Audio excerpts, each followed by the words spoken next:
Yeah! What is up? What is up, party people? Welcome, welcome, welcome to the Killjoy Jake stream, where today we're talking a little bit about Scream 6. I am your host, as always, Sydney, and today, like I said already, Scream 6 talk.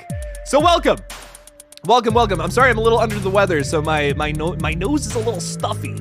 Oh, my nose is a little stuffy. I'm all stuffed up. But what's up? That sounded scary. How's it going? What's up, fam? Welcome. Thanks for being a Killjoy cult member. Oh my God. Let's go, dude. Good stuff. Love it. Welcome. Tori's here saying, hey, that sounded scary. Hello, Tori. To you, I'm saying hello to you too, even though you're not addressing me. That's okay. Anakin's here saying, holy S-word, it's Ghostface. Isn't that annoying? Isn't that annoying? We have to do that. Just for you, Anakin, here you go. Holy shit, it's Ghostface! And I'm not reading the rest of that because you get a little creepy there in the end there. Howard Winston is saying, hey guys, what's up? What's up? What's up? Blah, blah. What's up? What's up? A big what's up to a lot of you, all of y'all. 40 and Fandomist is saying, round two. Round two, fight. Yes. Valerie Janowski is here too, saying happy Monday. To the general is here. Welcome, welcome, welcome. Adam's house, sup, Adam, how's it going? Jaden's here too, early squad, hell yeah, love it. Kaylee saying, Scream 6 soon, whoop whoop, let's go. I'm excited. I can't wait, Kaylee. Oh, I'm excited. Howard, I already said hi to you, but I just want to say hey again. What's up, what's up? JT Spooks is here saying, OMG, Tara. Uh-oh, Tara and Chad, canoodling, swapping spit. They're not doing that, but something's going on. Maybe, I don't know. If that's your thing, if you want to know about the romance of this movie, Jake should get some Gale Weathers bangs. I should. That would be a look. I'd be committed to it, man. If I got some Gale Weathers bangs, let's go, man. Let's make that happen. That's what she said is here saying, what's up? What's up? What's up? What's up? Culpin saying, hi, Jake, will you be going frame by frame through the new TV spot for us? Well, I picked up a few frames. One I'm not showing you because straight up it just spoils the death. So I've decided against showing it to y'all, and just actually before I accidentally show that to you, I'm gonna make sure that I move it up here. Yeah, there's two frames I don't want to show you because I'm like, that kind of gives away something, and I don't feel like showing that to y'all. But I do want to go through a few things just to talk about where I'm like, oh, this would be cool or whatnot. John Smith is also here. What's up, John? Saying I'm done with the TV spots until release day next month. Got what I needed from the second trailer. Hell yeah, man. I feel ya. I feel ya. So I looked through them, and there's a few where I'm like, yeah, you know, that kind of spoils a certain death, maybe one or two, and we're just not gonna talk about that tonight. Yeah. Straight up, like that's just crosses the line for me personally. So we're not going to talk about that tonight, but I do have a few other screenshots that I do want to run through that I'm like, oh, this is cool. Okay, we can talk about this. So yeah, Movie Fan 123 is throwing it out there. Don't spoil it. Don't spoil the movie, you know? But that would suck. Could you imagine waiting all this long time for Scream 6 and it gets spoiled for you? Don't do that. Don't be a jerk. I'll take a poop right on your chest if you do that. Don't do it. Speedy Gamer 55 is a new member. Welcome, Speedy Gamer 55. I appreciate that so much. Welcome to the Killjoy cult. Take a sip of the Kool-Aid. It's delicious. There's nothing else in it. Have a blast, man. Thank you for your support. I appreciate it. What else do we got here? Ashley Nelson is saying, just for your information, the recent TV spot for Scream 6, it's been confirmed that in a certain scene, the unmasked Ghostface killer is being covered with a CGI Ghostface mask. Yes. So, I believe that's in the shot where Tara is dangling and you can see like a mask in the background. That's just my thoughts. Not 100% sure on that, but yeah, let's just run through that real quick. So, welcome one and all. Thank you all for being here. A collective what's up to you all. I already made that joke, but we're doing it again. 5 minutes in, and I made that joke twice. Jeez. Old Jake's here is out of material. But we got a really, just a few images. Once again, these are pretty low res because this TV spot is not exactly uploaded in the best quality, at least from where I got my stuff. We got this cool new shot of Sam. She's just looking kind of scared. Maybe something behind her, someone coming up behind. I don't know what's going on here, but Sam's looking cool. Hell yeah. Got a badass shot of Ghostface right at the end with some police sirens in the background. Ooh, kind of spooky. Kind of spooky, I'll tell you what. I don't know what's going on there.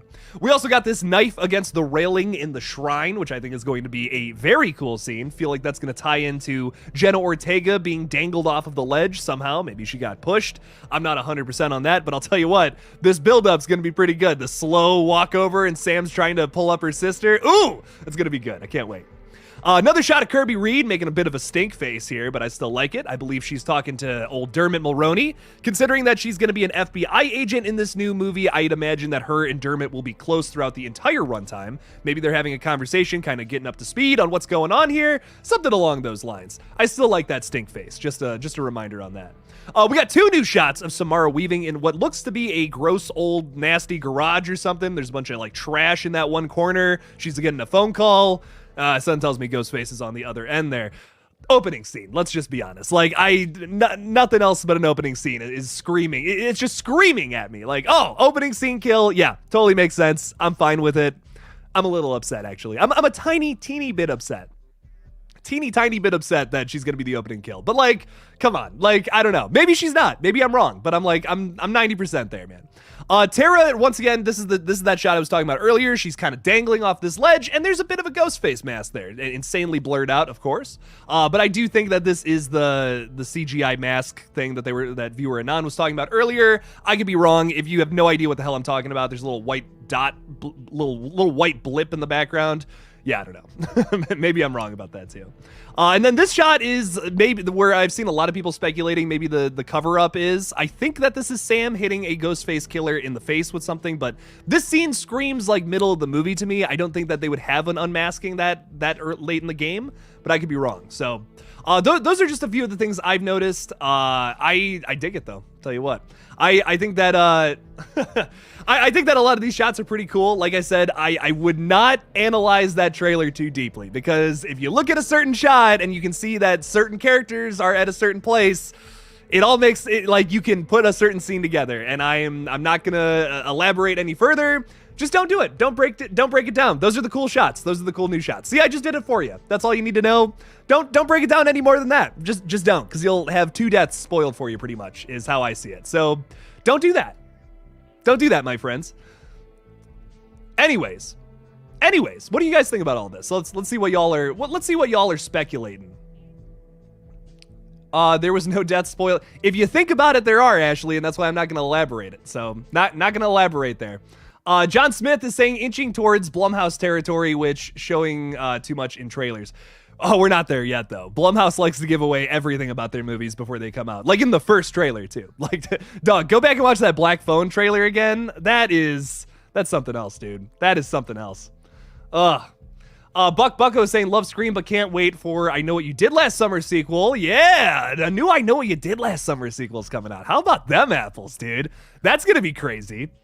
I'm here for it. I said in my, I just posted a little short about it.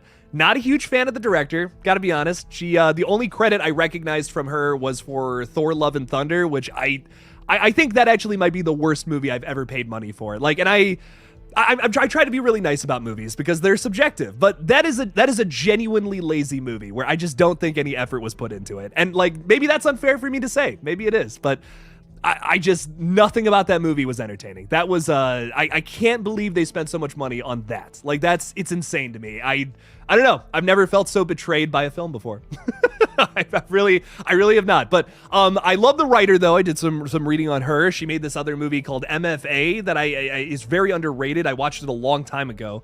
And I'm like, oh, okay, that was actually pretty cool. I can't remember her name off the top of my head either, but I Know What You Did Last Summer. I'm excited for it. I'm excited to come back to that franchise. That's going to be fun.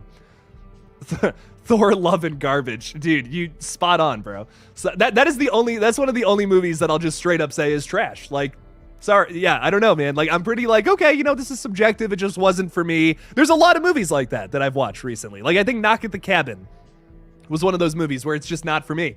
But some people really enjoyed it. I could see that in that movie. I see where some people would really dig it. And I just can't get that from Thor, man. Can't get that from Thor: Love and Thunder. I don't know. Just me. Austin Daniels is saying Jack Champion is growing on my suspect list. Ooh.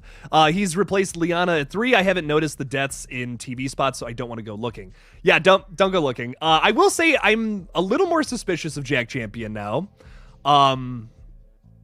Yeah, I think I am a little more suspicious of him. They're doing a really good job at hiding him in the trailer for some reason. He pokes around all over the teaser, over the real trailer, in some of the TV spots too. I don't know why they're doing that. I will say I am a little more suspicious of him now than the last time all of us talked. So I don't think that he's our cracked Ghostface mask killer. I could see him being one of the accomplices maybe. I don't see him being the leader. Like, I don't see him being that character with the shotgun and all that. I can't see that being the case. But I could see him being an accomplice. They're definitely trying to hide him for some reason. I'm trying to figure that out. Trying to figure out why that is. Maxwell is saying Shyamalan really is hit or miss with me. Me too, man, which is a shame because his good movies are great. Like, dude, The Sixth Sense, Unbreakable. I even like The Visit a lot. I think The Visit really works for me big time. I'm trying to think of what else I really like from him. Signs is great. The Village is great. But then you got movies like Glass. Then you got movies like Old and Knock at the Cabin. I don't know. They're just they're total misses for me, which is really a shame. But yeah, I'll always see what he makes. I'll tell you that much. I'll always see the new Shyamalan film, whatever it is. I'm there for it day one because he's made some awesome movies, man. But yeah, a lot of them are misses, which is such a shame. Truly a shame, my friends. Maybe Jack Champion is the son of the therapist. I could okay. See like a dad and a son being the killers. I'm not against that. That could be kind of cool. Henry Czerny and Jack Champion. Okay. See, I think that would actually be kind of cool. Jack Champion, I've seen a lot of people talk about this, and I've seen I think the leading suspect is Jack Champion at this point. I've seen more people talk about him than Josh Segarra, and I'm like, there's just so many more reasons for Josh Segarra to be our killer this time around, opposed to him. That's not to say I'm not suspicious, because I'm definitely a little more suspicious of that character now. But dude, Josh Segarra is our killer. Like, I'm pretty sold on that. I believe that's who we're looking at in this picture right here. And if you're like, what are you talking about, Jake? Like, what are you even talking about? He played a masked psychopath character kind of kill. I haven't watched it on Arrow. Sounds very similar to Ghostface, like in a lot of ways. Very psychopathic, hooded killer. Aesthetic-wise, it fits the Ghostface agenda, if that makes sense. So I'm like, okay, you got that. Then his name in the film was officially released recently, where it's Danny Brackett, which, like, if you're like, oh, cool name, okay. That last name is a Halloween reference, which same with Billy Loomis. Loomis, Dr. Loomis, Brackett, Annie Brackett, Sheriff Brackett, whatever.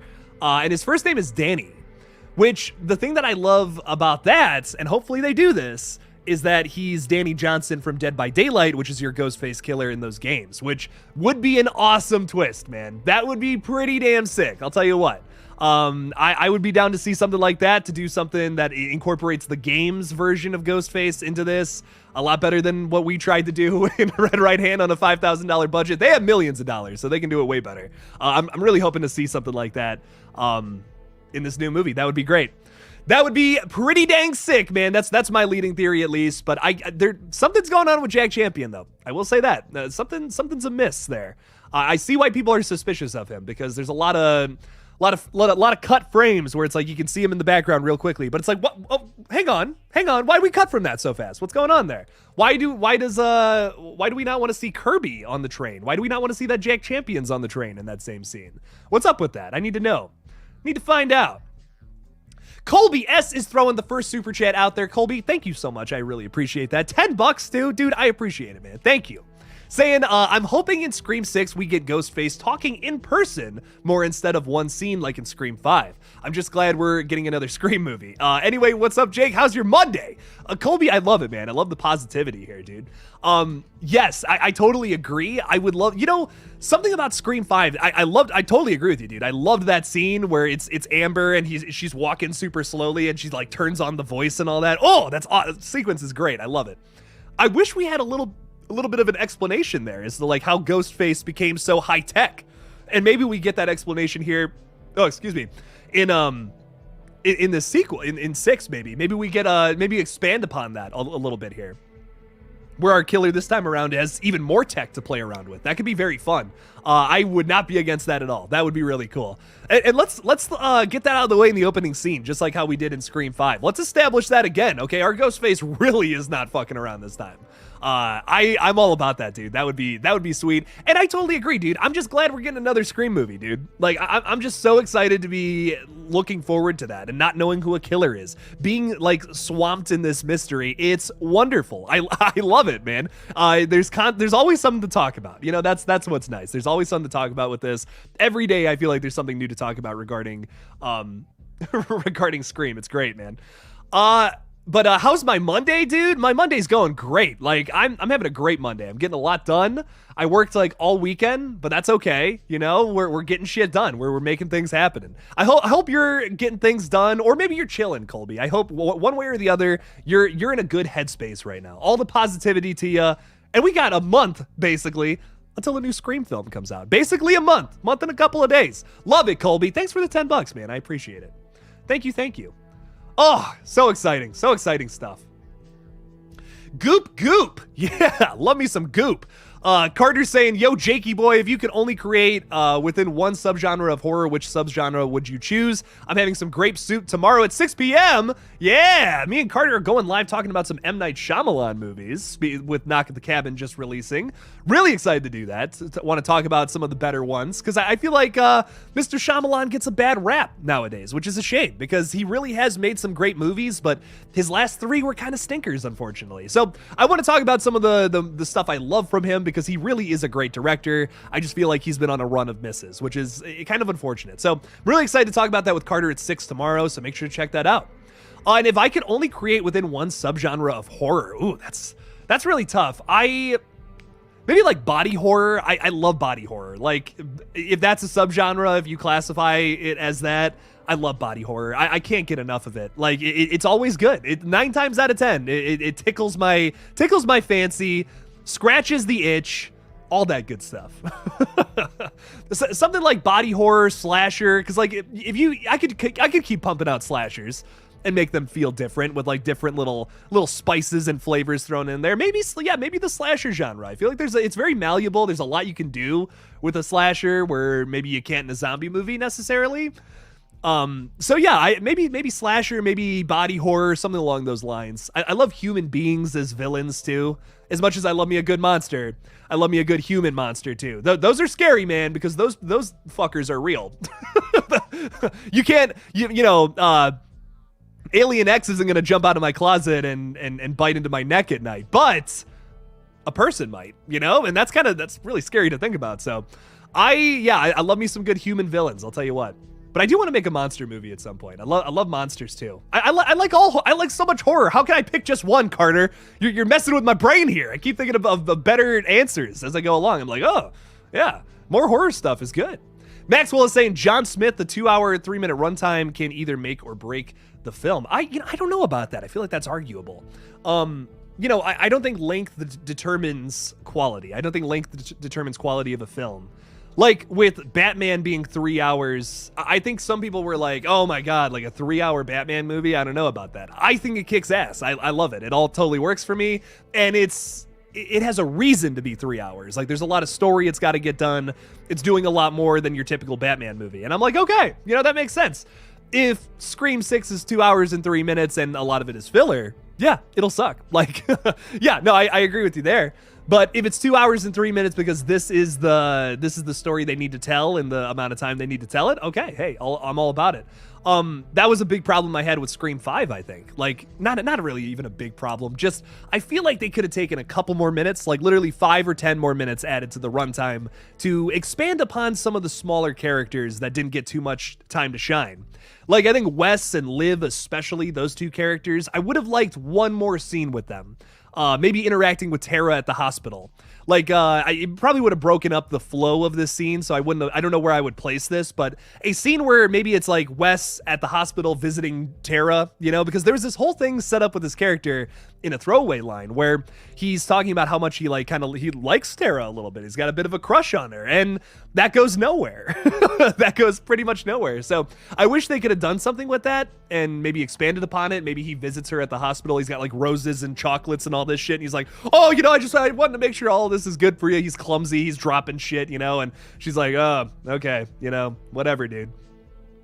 Maybe we get to see a new side of Wes at that point. Maybe he's kind of a creep, maybe he's coming on to Tara a little bit too much. It's like, dude, relax, dog. You're kind of suspicious. Maybe even could have had me fooled for being a killer at one point. So I'm hoping to see little nuances like that here in Scream 6 with some of our side characters, because I don't want there to just be like one red herring the whole time. There was like some red herrings in Scream 6 for sure, like that were done. I mean, Scream 5 that were done well. But I think they could have done it made it even crazier, I think. So hoping to see that here in Scream 6, tell you what.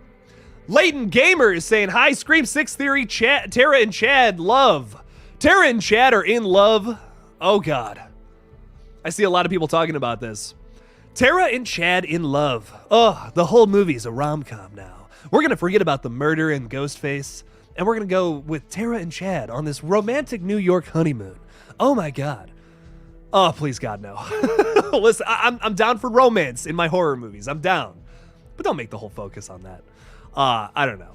I want to see people get gutted, man. I want this to be a vicious Scream movie. I want this to be pretty irredeemable. I want this to be an irredeemable Scream movie. That's how evil and vile it is. Maybe that's just me, but you know, I'm kind of fucked up, I guess. Maxwell Herlock is saying, Jake, do you think it's possible to make or watch a 4-hour movie and still be enjoyable? Oh man, that's tough. Like, it depends on what the movie's about, you know?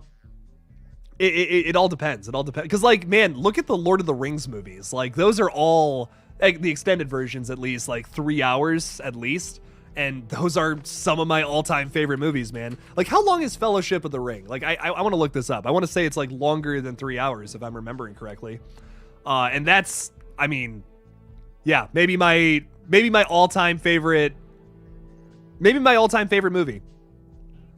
Fellowship of the Ring. How long is this? So yeah, the regular cut is 2 hours and 58 minutes, but I'm trying to find that. I gotta know, because off the top of my head, I don't remember. Fellowship of the Ring extended runtime. Because I gotta know, bro. Yeah, okay, so it's 3 hours and 28 minutes. That's pretty damn close, I'd say. Great movie. Like, one of the best low-budget movies ever made, without a doubt. Without a doubt. The attention to detail in that movie is phenomenal.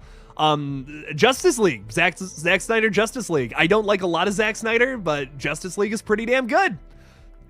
Yeah, that's pretty solid. Great movie, man. It all depends on the story you're trying to tell. You know, I think that's why I am constantly for breaking the 90-minute, like, have that be your default time for a movie. Movies don't have to be 90 minutes. Movies should be as long as they need to be. Host from 2020 is a great example of a movie that doesn't need to be any longer than 60 minutes. That is a perfect runtime for that movie. That only needed to be 60 minutes. That's it. Perfect runtime. I loved it. And it's a great movie. Like, it's not any lesser because it's like less of a feature length than something that's 90 minutes, you know? Anything longer than 45 minutes is feature length anyways. So I say make your movie however long it ends up being. That's totally fine. Don't go for a runtime goal or something like that. Like, if you can keep it over 45 minutes, that's really all you need to worry about to keep it feature length. So make your movie, make it how you want to make it. However long it needs to be, that's how long it needs to be. I'm excited for Scream 6 being 2 hours and 3 minutes. I'm not super worried about it. Like, oh man, this runtime's it's gonna be so long, you know? No, it's 3 more minutes than Scream 2. You know, it's actually kind of in a lot of ways cookie cutter, even though it is longer. You know, all of these movies kind of fall in the same range of time. So Colby S again with another $10 super chat. Colby, you are the MVP of the stream already, my friend. Thank you. Going good, my guy. Hitting the gym. Nice. Hitting the gym. Love your streams. Thank you. I love you too, Colby. Saying in Scream 96, Casey answers the phone.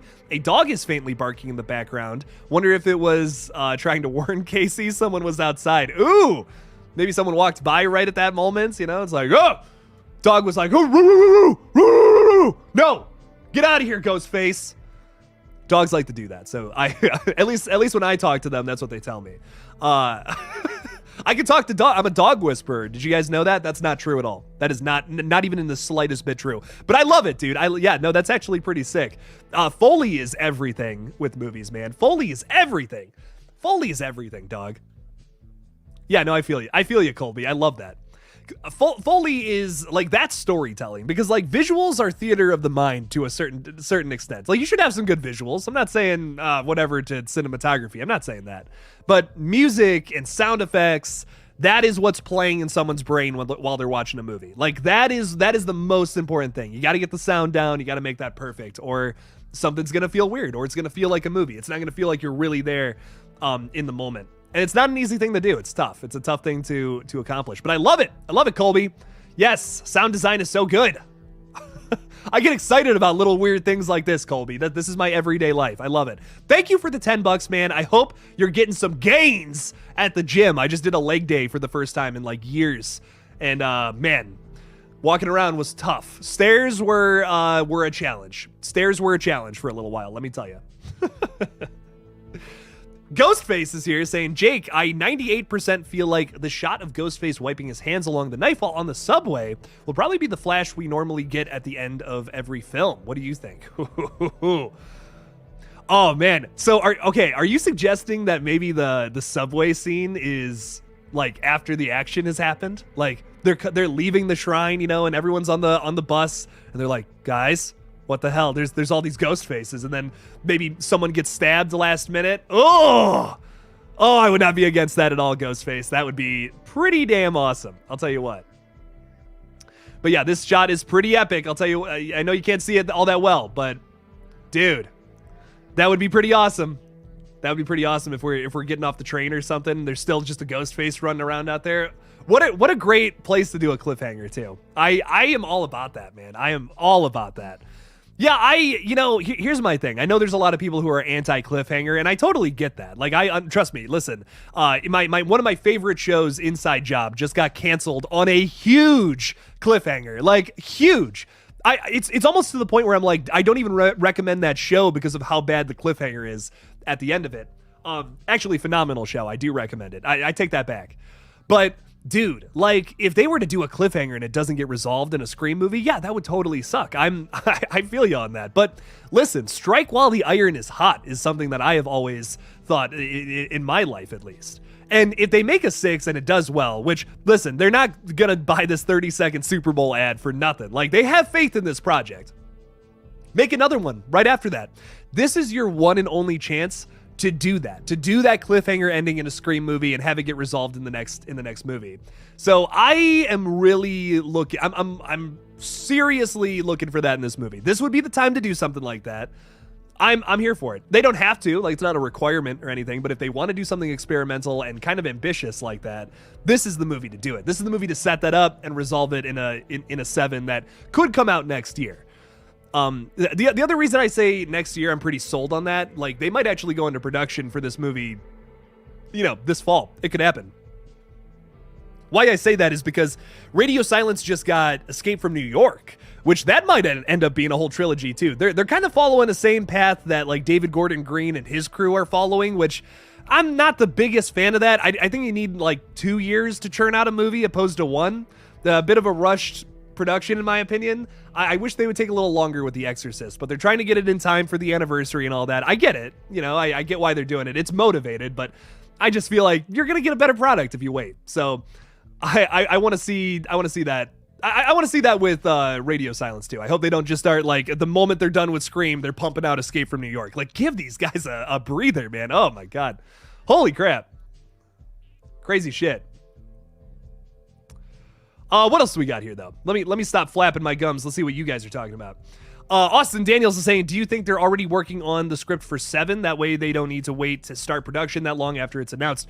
Probably. I still just feel like we should, chill out a little bit. You just had this big rush of a film and all that. Don't just jump into the next thing. But I'd imagine if they are doing a 7, yes, they have probably already worked out the plot details of it, for sure. Just my thoughts. Not 100% on that, but we already kind of have confirmation that they did that with 6. So I would imagine, yes, they are going to do that with 7 if it's happening.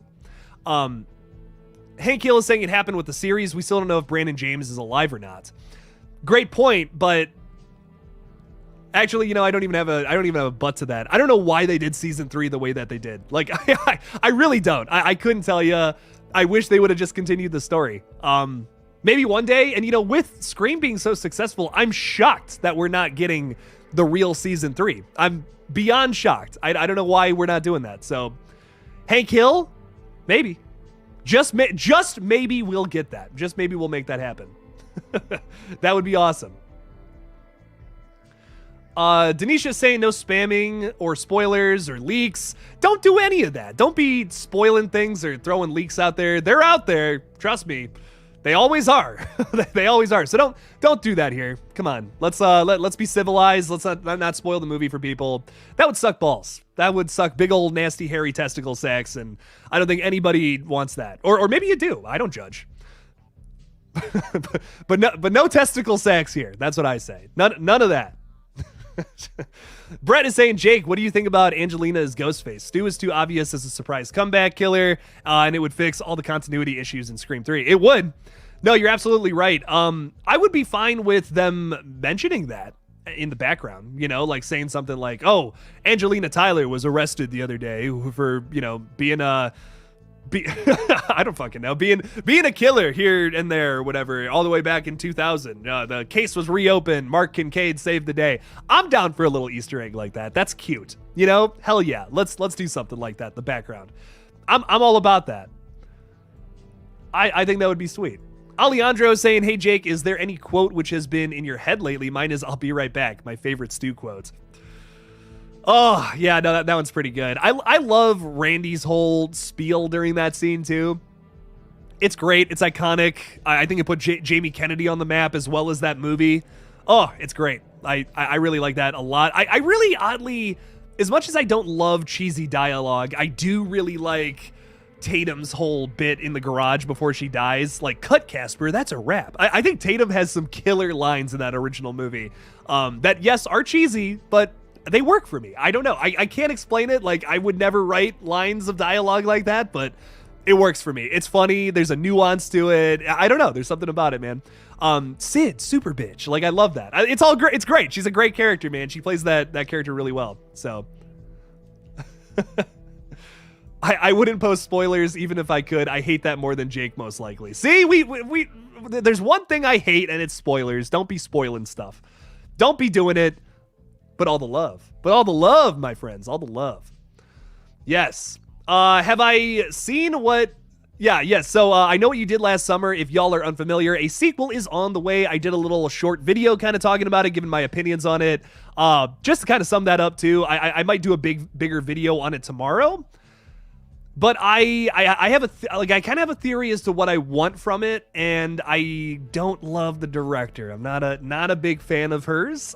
She the only thing that I recognized from her credits was having a writing credit on Thor: Love and Thunder, and I think that might actually be one of the worst films I've ever watched. So that's not great, in my opinion. I'm a little worried for the film, but I do love the screenwriter, whose name is honestly... Oh, you know what? I have it right here. Never mind. Leah McKendrick is on board to write the script with Jennifer Love Hewitt and Freddie Prinze Jr. in talks to reprise their roles, coming back for this one, which would be pretty cool. We kind of left off on a cliffhanger with I still know what you did last summer, so this could kind of be a continuation to that. But it seems like, from the way this Deadline article is wording it, that it's going to be a direct sequel to just the original. Like, we're gonna erase the other two. I'm gonna talk about... You know what? I'm doing it tomorrow. I don't care. I'm making the video. I have an idea for something that I think would work for a requel in this franchise. That would be kind of cool. So I'm gonna talk about that tomorrow. But Leah McKendrick, staying on track here, she wrote this movie called MFA that I saw when it came out in 2017, and I really liked it. It's a revenge thriller that is written really well, kind of underrated. I was into it.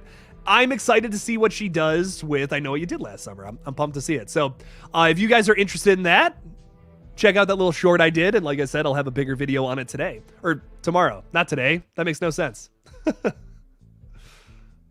Marcus P is saying, new to your channel, stumbled across it looking for Scream, and so far love it. I got a great radio voice. Hell yeah, Marcus, dude. Thank you so much for watching. I appreciate that. Welcome. Yeah, dude, I'm so excited for Scream 6. And we also talk about some other stuff here too. We don't just talk about Scream. Just saying, I'm don't get me wrong. I'm so excited for Scream 6. I love doing these streams with y'all. But we also got a lot of other exciting stuff we're talking about here too. Like, I'm covering The Last of Us now, which is exciting. The Backrooms movie is finally happening. Just did a little video on that. I highly recommend watching it.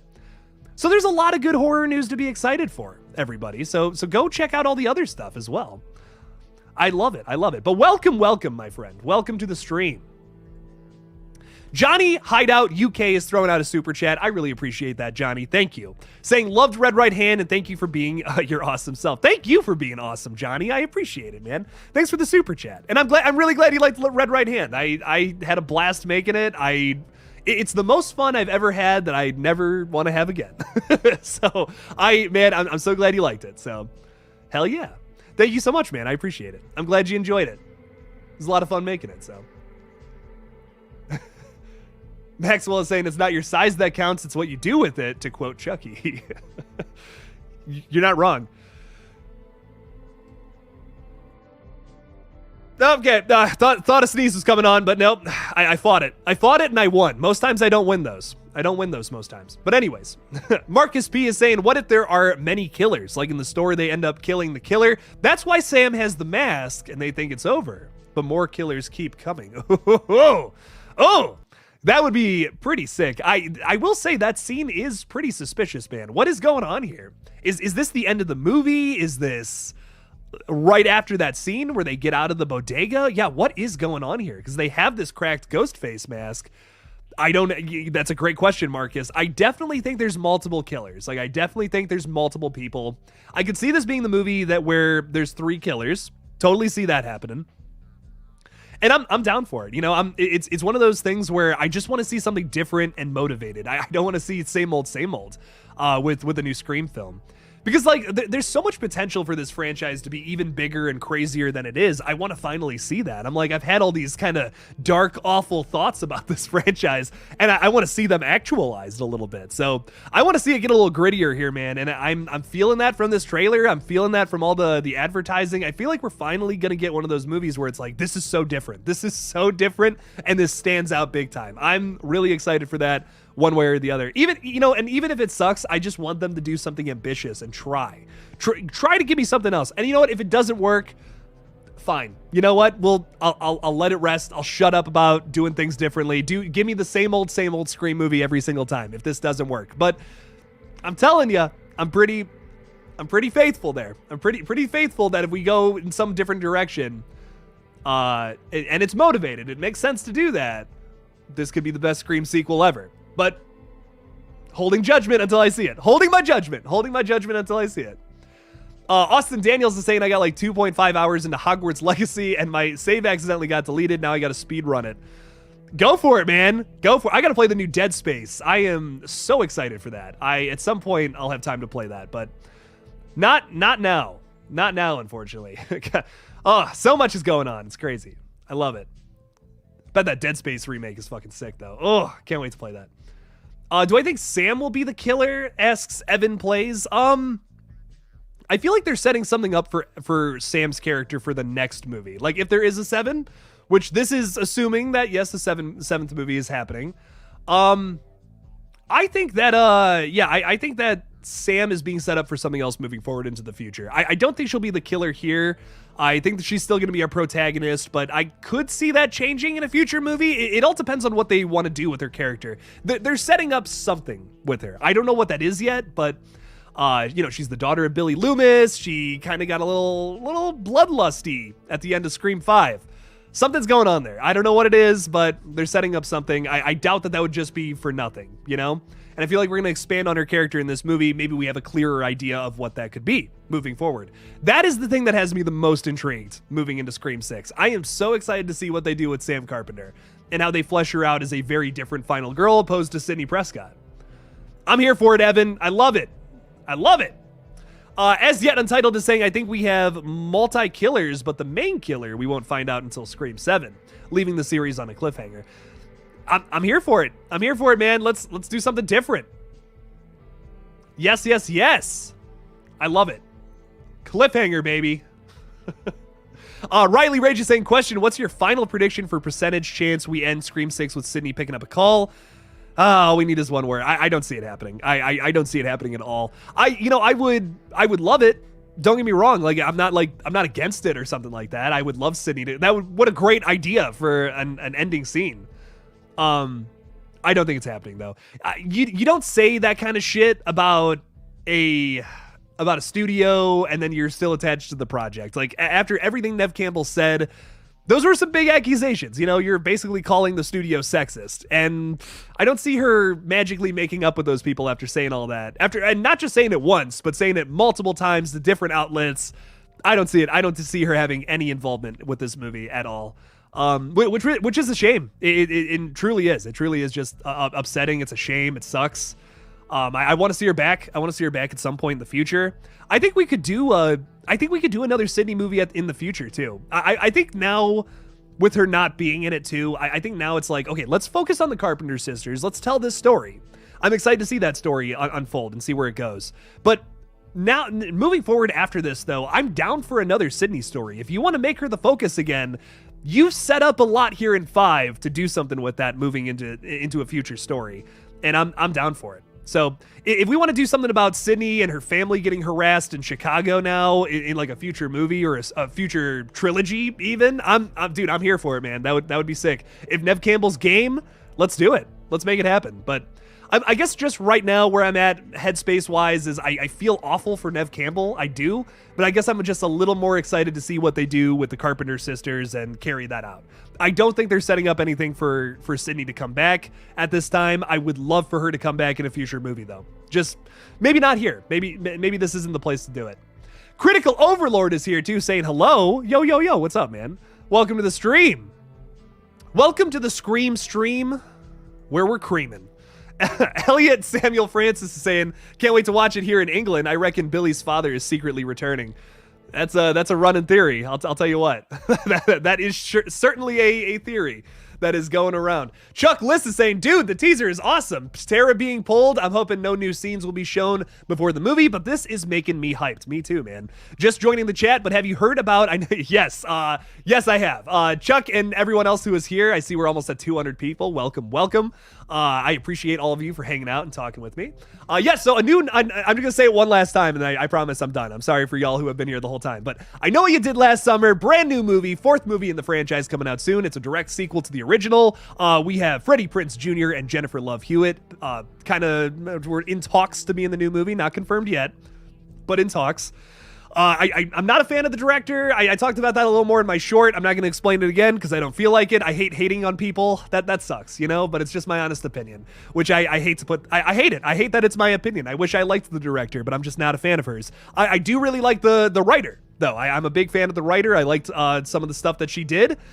So there's that. I think it like 50% there. I'm excited for it. So yes, new movie coming. Your boy will be covering it, of course. I'm excited. Hell yes. But let's move on. Let's move forward. All right. That was the 3rd time I talked about it. I promise we're done unless someone else brings it up again. But yes. What else do we got here? Henry Czerny needs to be in something, or I'll just mark him down as Henry Winkler 2.0. Oh yeah, that's actually a really good point. He hasn't been featured in the trailers like at all. I don't even think is there even a single shot of him? I don't think so. Crazy shit, man. I pretty much agree with you. I do think he's going to be a death maybe halfway through the movie. I've seen a lot of people speculate he could be our secret mastermind killer, which I'm not against that either. If you want to go the 3 killer route and have one guy kind of pulling the strings, I'm here for that. Maybe Henry Czerny could be doing that. He's kind of controlling Jack Champion and Josh Segarra. Let's say that maybe that's our 3 killer route. I'm not against that. I think that actually could be cool, but as of right now, I kind of agree with you. I think he's maybe going to be like a mid-movie death as well. Or maybe at the very beginning too, We get that scene with Sam at her therapist's office, and it makes me think that maybe right after that, old Henry Czerny's, he's going to die. He got announced late, like just like Samara Weaving and Tony Revolori did. So I imagine all 3 of them are deaths. Maybe. I hope not. I hope it's not that predictable. But maybe. Possibly.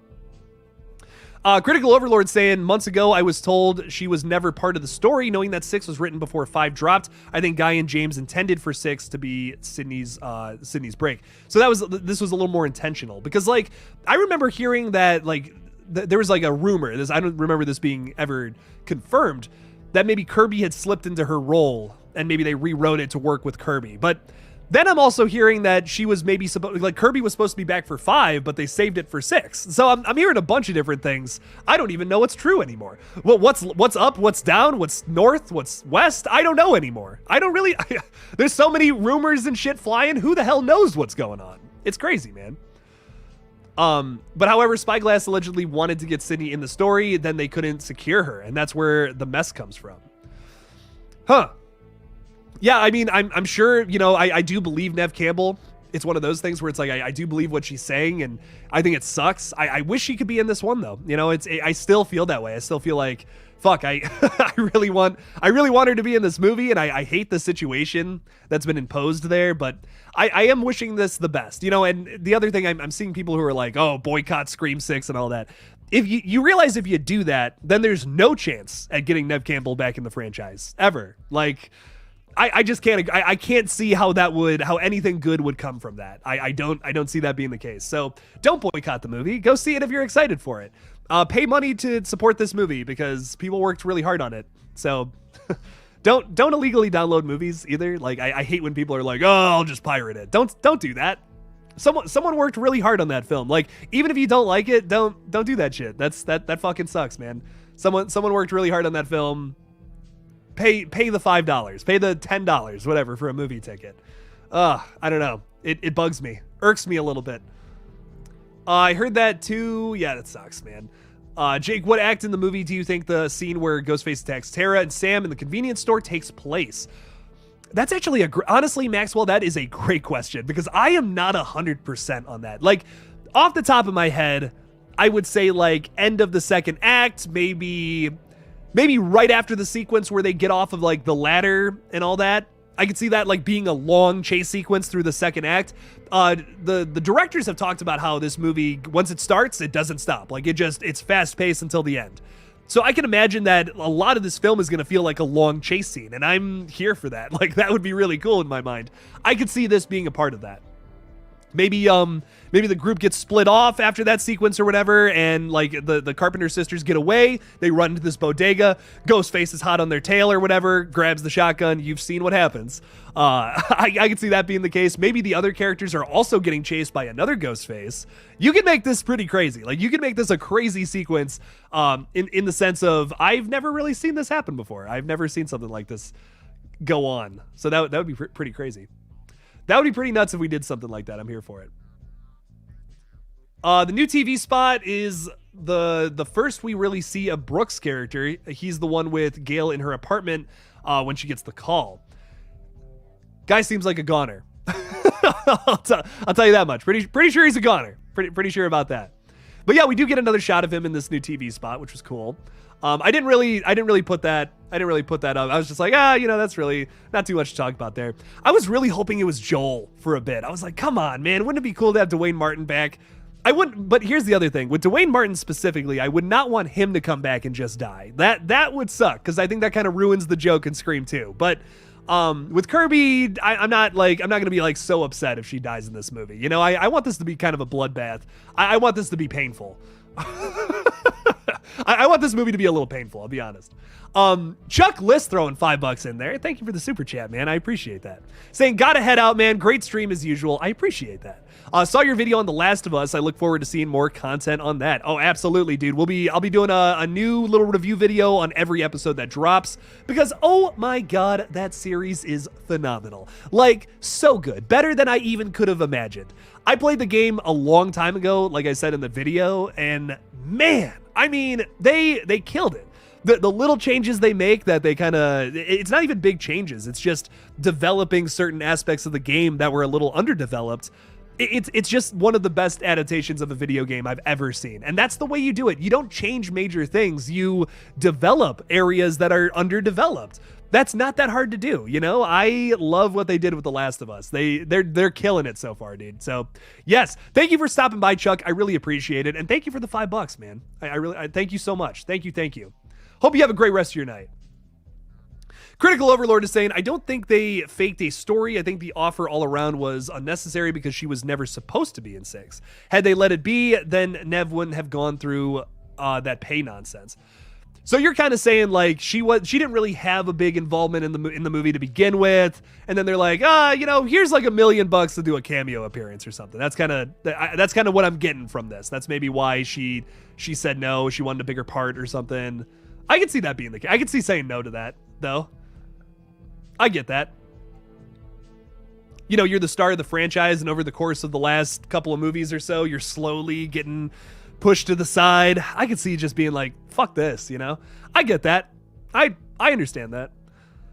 And it's one of those things where I do feel bad for Neve Campbell, but it's like you either got to start a new story with her and have her 100% be the focus again, or you got to do something else, and like we're doing something else right now. And I wish we could do another movie with her, and I wish we didn't have to go through what we did, because I think it fucking sucks. But at the same time, how would Cynthia fit into this story? Like why would she be in New York City? Why would she be anywhere where Ghostface is at this point in her life? Like, she doesn't care. She's got a family to protect, man. Like, I can't even believe she was in Scream 5.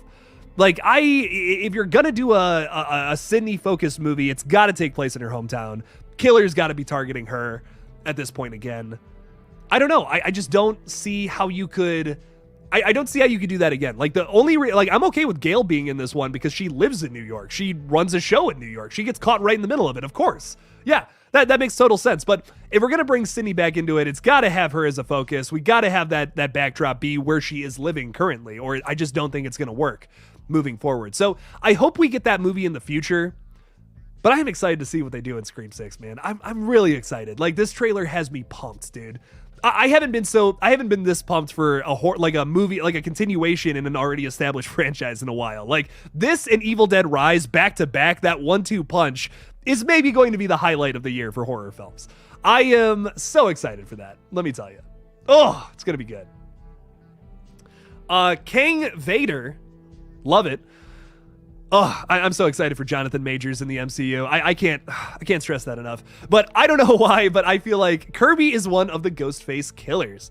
I put a little theory video out talking about this specifically. I'm not against it, dude. I think it would be kind of cool. Like, I think I should be kind of whack to do something like that, because we genuinely wouldn't be expecting it. And there's a reason to do that, too. Like, there's a good reason why she could be the killer. And we haven't seen her in 10 years. She's not going to be the same Kirby we all know and love from Scream 4, and that's okay. That's called character growth. We got to do stuff like that. If she's still a rambunctious teenager in her late 20s, I'm going to have some problems with that, dog. Like, what? What the hell? Yeah, so I'm fine with, I would be fine with Kirby being the killer. I think that would be a genuine good, a really good twist where I just wouldn't see it coming. You could totally write her character as being a little suspicious maybe the whole time, and then it's like, oh, whoa, holy crap, that's wild. So, man, I'm here for it. Kaylee is saying, what are you most worried about with 6? I think the biggest thing I'm worried about is the ending overall. Like, I'm really scared of who they end up choosing to be our killer. Not even that. I'm really scared about what the motive is going to be this time around. That's the biggest thing I'm worried about, because if they fuck that up, I feel like it's going to suck. Like, I don't think it'll ruin the whole movie for me, but I feel like it's going to make the third act just depreciate a little bit. And I feel that way a little bit about Scream 5. Just a little bit, not that much, but I actually do like the motive. I like the killers. It's the backdrop of the third act I don't like. In a lot of ways, they're kind of trying to recreate the ending of 1, and I don't love that. I don't love that we moved to the kitchen all of a sudden. It's like, okay, this is very Scream 1 territory, man. Let's try to do something else. And there are moments of that third act in 5 that feel like more of the same. And I kind of don't want that for 6. We see this huge shrine to Ghostface and all that. That feels very different. That doesn't feel like your same old setting. That doesn't feel like the setting for 2, which was something I was really worried about when I heard that, okay, a big portion of this movie is going to take place in the theater. Ooh, okay. I'm getting scared now. Please don't just retread Scream 2 and give me that same movie again. But I guess I just want the motive to be something original. Don't give me a revenge motive. Don't give me that. We've done that 3 times in different ways, yes, but we've done it so many times. There's so many other crazy ways to want to kill people that we could focus on in these movies. That would be insane. That would be totally nuts. So I want the motive to be something original and something we haven't seen before. And for the love of God, something that doesn't involve the stab movies. Listen, It's overdone. It's outplayed. Let's move on to something else. Stab movies, it was a great joke for a little while, but I'm starting to get sick of it. I'm starting to get to the point where I'm like, okay, I get it. Got it. I don't know. Just me though. Okay, Hollywood Guy throwing $5 in there. Dude, I really appreciate that kind of support. Thank you. Saying, did you see Radio Silence killing off all the, or do you see Radio Silence killing off all the legacy characters and creating new ones for Scream 7? I'm going to be honest, this is a very, very tough question. This is a really, really tough question to answer because I could see them doing that. And Scream 666 just put in saying like Sam would be the only one left alive. I could see them doing something like that in this movie. I'm not ruling that out because man, this is the dark Scream movie. This is like this is the Batman 89 of Scream movies, and that's a high fucking bar to cross. But in terms of making things darker, this is that movie for the franchise, and I could see them going a route like that, like making a statement with this film, like hey, listen, hey Michael, hey Jason, hey Freddy, Leatherface, Ghostface is scary too. You know what I mean? I think that this movie is going to make that statement. Most times I feel like Ghostface gets kicked around, is like, oh, Ghostface isn't that scary, when in reality Ghostface is maybe the scariest one out of all of those I just mentioned. Because it can be anybody. Because it could be your best friend. Because it's a human being and not a supernatural entity. Like, this is something that could really happen and it's messed up. Ghostface is so fucking scary, and I feel like he gets like the short end of the stick a lot of the times. We make fun of him a lot. I mean, go and watch the original Scary Movie, and they're totally making fun of Ghostface a little bit. And they're making fun of him because, in the scene with Tatum in that original film, throwing beer bottles at him, he's slipping and sliding around like a cartoon character. Yeah, you're gonna make fun of that a little bit. It's goofy, it is. But in reality, I think Ghostface is one of the scariest slasher villains out there, and it's a shame that we don't hold him to that high of a principle. And it's because of that. It's because most times when Ghostface is depicted, he's a clumsy high school or college student, most times. So I'm hoping that this movie breaks that stigma a little bit. Give us a dark, messed up Ghostface who is just super brutal, crosses some barriers that this franchise has not crossed before. I think we could do that here in 6. Make a statement by saying this Ghostface is actually evil. Fuck y'all. You know what I mean? I think we could do that here in this film. This could be that. Hoping to see that here, Hollywood guys. So if that's what we have to do that, maybe it's worth it. Maybe. But we'll have to see. We'll have to see what they do with 6 though. Come like a month and 5 days or some shit. Yeah, dude. Let's go. I'm excited. Hollywood guy, thank you for the $5. I appreciate it. Johnny's Hideout UK is throwing another pounds. Is that pound? I always forget what that is. I'm so sorry, man. I'm a stupid American. I can't help it. Johnny's throwing another super chat saying, I hear you're coming to our side. Dude, listen, if someone gets me over there, I will gladly see Scream 6 on March 8th with y'all. So if someone gets me over there, I'm there. We're hanging out. We're going to see this movie. I can't afford a plane ticket all the way to the UK though, man. Yeah, I said that in my last video talking about the how in the UK, like there's a screening for the 8th alongside Scream 5. You can see both movies back to back. That's awesome. We don't have that here in the States. So listen, if someone wants to fly me out, I'm I'm down, but your boy's broke, so I can't afford that. But that would be awesome, dude. If I could, man, I would be there in a heartbeat if I could do that. That would be sick. That would be worth it in my mind to see a movie a day early, go all the way to the UK. Yeah, it would be worth it to me. I don't care. Fight me. I want to see this movie. I'm excited. Johnny, I love it, man. I wish I could. It breaks my heart a little bit that I can't, but I appreciate it. I appreciate it so much. Thanks for watching from the UK, by the way. Thanks for watching. Oh, man. What else do we got? I think the revenge motive always works because it can be layered beyond revenge. That's true. That's why I hope they address exploitation in Scream 7, get revenge against the cast, plus end the exploitation.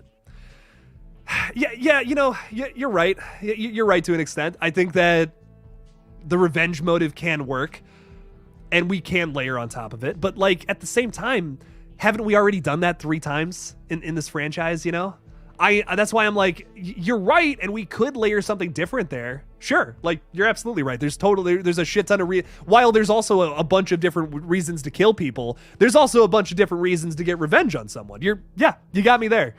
But I think it might be a little more interesting if we have just a different reason to kill someone, so it doesn't boil down to revenge again. That's just my opinion, though. I don't see a lot of people agreeing with that, and that's fine. You know, that's just my take on it. I want to see people kill people for something that isn't like, you wronged me in the past for this reason. Like, I've seen that speech happen 3 different times in these movies, and I guess I'm just a little like, I feel like if I see that again, I'm just gonna be like, okay, y'all are just trying to do the Billy and Stu thing again, where I kind of hope that they're doing a new thing. You know, I'm just hoping that there's a new vibe. And there's one motive that has not been used in this franchise. I'm worried it'll never be used in this franchise. No, what if there's no motive? What if some fucker just dresses up in a Ghostface costume and starts killing people? Like, that could be really cool, and you could play into so much there about how some people are just psychopaths. Some people just want to watch the world burn. And how crazy that, and that would work so well for this Ghostface too, especially because they're saying like, especially because they're saying all this shit about like, dude, oh man, this Ghostface is totally different. Okay, if this Ghostface is so different, give me a different motive, dog. Like, that would be so scary. I would be terrified of a Ghostface who has no motive, just wants to kill. I guess I would have the question of, why are they targeting Sam and Tara and all them? Maybe they just think it's funny. Maybe they think it's hilarious to go after people who have that kind of trauma, which would be really fucked up. That's something a psychopath would think. You know, I'm like, listen, I'm not gonna be like pissed off if it's a revenge motive. I won't be, but I think that there's better routes they can go with future Scream movies. I guess is my point.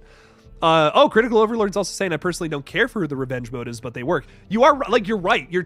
I can't argue with that. They do work. They're solid stand-in motives. 4 and 5 have my favorite motives thus far. But I totally agree. I totally agree with that. I think 4 and 5 are so unique in that way, for having a fame motive, having a stab related motive. They're both kind of stab related in a sense, but 5 definitely way more. You know, I think it's a little more. I think it's kind of interesting to me if our killer was just a psychopath who just kind of thought that ghost faces were cool. You know, wow. You know, on nine different people dressed up as Ghostface, and they decided to kill people for various different reasons. What if a guy's just so obsessed with that? Like, this guy just loves true crime, and in this world, the Ghostface story is like the Marvel Cinematic Universe of true crime. Like, if you think about it from that perspective, if that really happened, if on 5 different occasions, 9 people dressed up as a Ghostface killer and started killing people, that would be the biggest thing in true crime ever, without a doubt. Ryan Murphy would have like 100 limited series all about that, all about the different characters. I'm telling you, that would be sick. Have that character go out there, no motive. I just want to kill. I just want to kill people.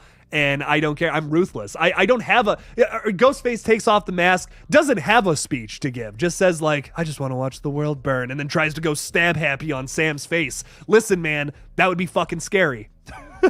I'd be shit. I'd be like, oh my God, damn, this Ghostface is not here to play, dude.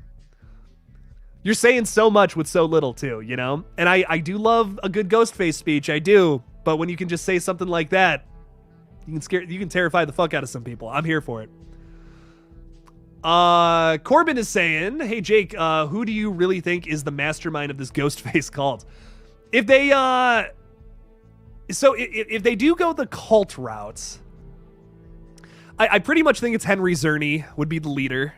Like, because I see him being kind of like the brains of the operation. He's like, yes, I want to kill all of these people for this reason. You know what I mean? Whatever that is. Whatever that reason is. I can see that being the case. And then like maybe Josh Segarra and Jack Champion are his lackeys, his muscle, his brawn that are running around killing people. I can see that being the case. 3 killers, cult of Ghostface. Maybe there's even more people involved. So I'm down for it. I'm here for that. That would be kind of sick. If they go that route, that's what I'm guessing. I don't know, man. I haven't seen the movie yet. These are just the ramblings of a random internet fan, you know, man. That's just me. David Lewis is saying Stu had no real motive. Mickey's motive was in no way revenge related. Well, yeah, but they were accomplices. You know what I mean? Like, the whole focus of the third acts and after the reveals is about Mrs. Loomis and Billy and how they're trying to get revenge. So yeah, you're right, but that wasn't the focus. Like if Stu was the leader in Scream 1, like he's in charge of the operation, it would have been a very different movie. It would have been. It would have been a whole vibe would have been completely different, man. Same with if Mickey was in charge and for whatever reason Mrs. Loomis was his lackey, it would be totally different. Like there's always clearly one Ghostface who's like in charge, unless you're Scream 3 where you only have one killer, or maybe two, if you like that theory, which I do too, trust me. But there's always one person who's like clearly in charge. The other person's there maybe out of peer pressure, maybe out of being a simp like Charlie. Who know? You know, there's always like an accomplice to our main killer. I guess that's the point I'm trying to make. But yeah, you are technically right. Who stole all the evidence in the shrine lair? Dude, great question, man. Like, I'm so excited to find out whose that is. I don't know how you feel about this, man, but I'm like, that's the killer's, right? Like that's got to be the killer's lair, right? Or maybe it's Gale's too. Like I've talked about that a little bit, where it's like, oh, maybe Gale is keeping this, putting this all together or something. Maybe one of the good characters are to kind of keep it out of the public eye. I could see that being a factor in this movie. You could kind of play into commentary with that a bit, but I think ultimately I'm leaning much more towards that. Yeah, yeah, towards a killer somehow got all of this. Yeah. And does that make one of the cops like instantly guilty? I don't know. You know, we saw that one picture of Dermot Mulroney. Words are hard, man. Words are really tough. We got this one picture of Dermot Mulroney recently where he's got this picture of our cracked Ghostface mask on his desk. Looks like maybe it was photographed for an evidence locker. I'll tell you what. So what's going on here? What's up, Dermot? You running around in a black robe at night with a white mask on? You stabbing Samara Weaving in the neck? What's going on there, huh? What's going on, huh? I don't know that. Crazy, man. Crazy. The evidence is not stolen, in my opinion. They are replicas. Ooh, it could be that. I like the theory. Hollywood Guy is saying could the lair be a tour spot? Maybe a teacher takes students there to see the Stab franchise. Oh, that's kind of messed up. that's kind of messed up in this universe, right, Hollywood Guy? Ooh. Let's go see let's go on a field trip to Jeffrey Dahmer's house. You know what I mean? Like, I don't know. I don't know if that would be the case or not. Maybe the motive is to kill all legacy killers or characters to draw out Sydney. Just an idea.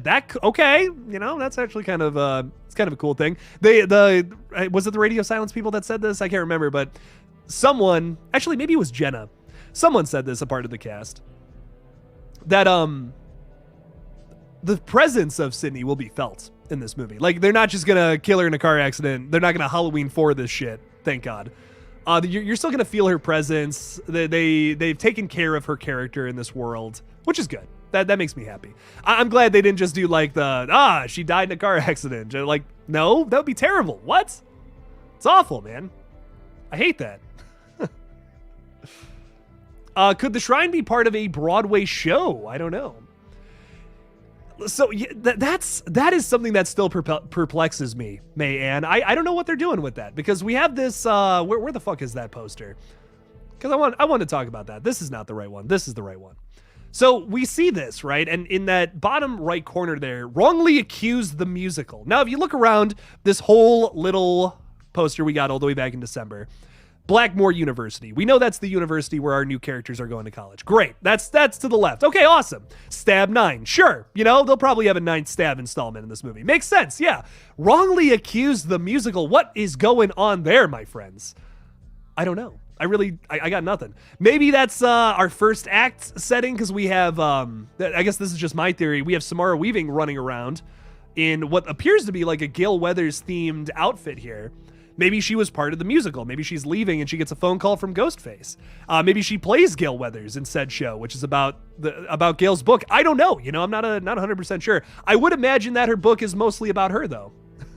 You know, I would imagine that. I would imagine that her, I would imagine that the book she wrote definitely has her in the forefront of it. Think about Gale Weathers at the time too. She was super, super full of herself. So I could see that if they made a musical version of it, yeah, they would have her as like, oh, I'm in front, you know. Critical Overlord saying, if the revenge motive returns in 6, I won't be upset because Guy and James deserve at least one revenge story. You know, I can't argue with that. That's actually pretty funny. Yeah, you know what? They deserve one. They deserve an easy one-off. If they're doing, I'll say this, Critical Overlord. If they're doing 3, if we get confirmation that they're in total gonna have 3 movies, yeah, yeah. They deserve one, sure. It's tough to come up with a motive. I'll give them that. Sarah Campbell is throwing $5 Canadian in there. Thank you so much, Sarah. I appreciate that. Saying, I'm very late. Have you hydrated and talked about the Cragley mask? No, but I'll do that right now.